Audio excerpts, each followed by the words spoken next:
wallaahi inaan wanaagna la gaarsiinayn. war walaalayaal haddaad dhimataan cajalihiina heesaha laydinla duugi maayo, qabriga laydinla gelin maayo, waxay idin anfacayaan ma jiro. war rasuulka ilaahay diintuu idin keenay barta, war aayadaha ilaahay ku dhaqma oo ku camal fala, war diinta ilaahay kor u qaada. rabbi hortiisaa la tegaa, waa lais xisaabayaa. fanaaniinta kulli dhinac ayaa loo bixin doonaa, in allaala intii raacday oo ay dhumiyeen dhinac ayaa loo bixin doonaa.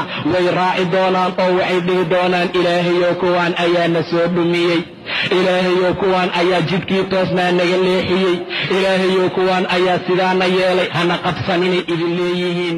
annagu awood aan idinku dhumina ma lahayn, annagu ma lahayn wax sultaana iyo xujo aan idin keensanay, annagu ma jiro waxyaabo awood ah aan lahayn. idinkaana soo raacay, annaganay soo raaca idinma dhihin, waan idin wacnay idinkaana ajiibay. war maantaana dagaalinee naftiina dagaala, naftaadaad dagaalaysaa qiyaamaha marka la gaadho.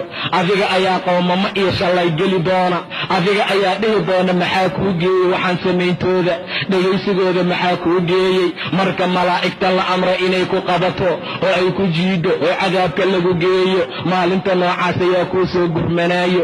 qabiil maad isku hallaynaysaa oo kuu soo gurmanaya ma jiro, xoolo maad isku hallaynaysaa aad isku furanaysa malaha, owlaad maad isku hallaynaysaa aad ku furanayo kaa badbaadinayo ma jirto.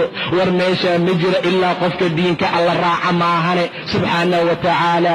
haddaad isleedahay qabiil ayaa kuu soo gurmanaya oo wax kuu anfacaya oo wax kuu tari doona, rabbi muxuu yidhi falaa ansaaba baynahum yowmaidin walaa yatasaa'aluun.